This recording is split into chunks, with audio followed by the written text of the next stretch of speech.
Hello, Mr. President. I'm Patti Stockman, and I want to take just a couple of minutes of your time to enlist your help in the face of this horrible coronavirus pandemic.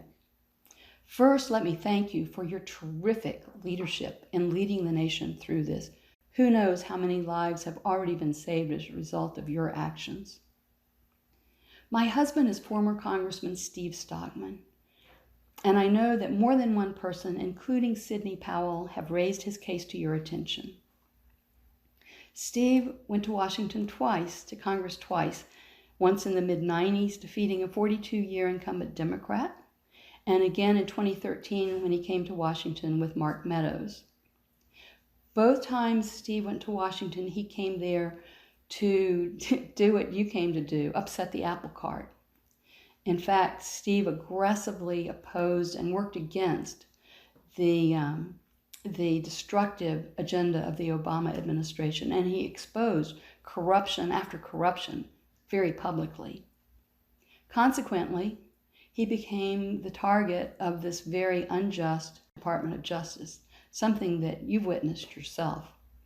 Steve Stockman's passions are twofold: protecting our nation and international affairs. He's really pretty fearless. The guy has shot guns with Peshmerga in Kurdistan. He has led a congressional delegation to Nigeria to investigate the atrocities of the Boko Haram, and he's stared in the face of a gun barrel in both Congo and in Iraq. However, I can tell you, President Trump, he is not fearless in the face of this virus. As you know, the virus is running rampant in the federal prison in Louisiana. And Steve just called a bit ago to tell me that the first case has been diagnosed in the housing unit next door to him in the Beaumont, Texas camp where he currently resides. Every time I visit, it's so hard to drive away from there and leave him someplace I know he doesn't belong.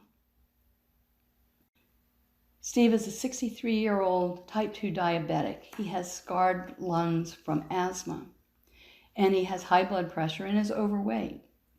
He's literally a sitting duck. I know he feels like he's shackled to the middle of the road watching a Mack truck approach quickly. President Trump, I ask you to intervene and set my husband free to come home to self-quarantine here in the house with me for 14 days, just like Senator Cruz and Mark Meadows and Americans who are returning from travel abroad like they do.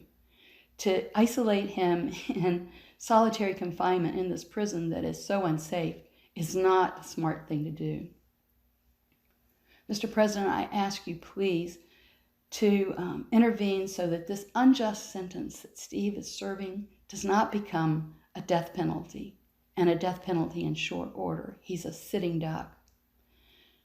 Thank you, President Trump. If you can't see a way to pardon my husband for this unjust sentence, please commute his sentence, as the 40-some former justice officials have suggested that you do with these nonviolent offenders.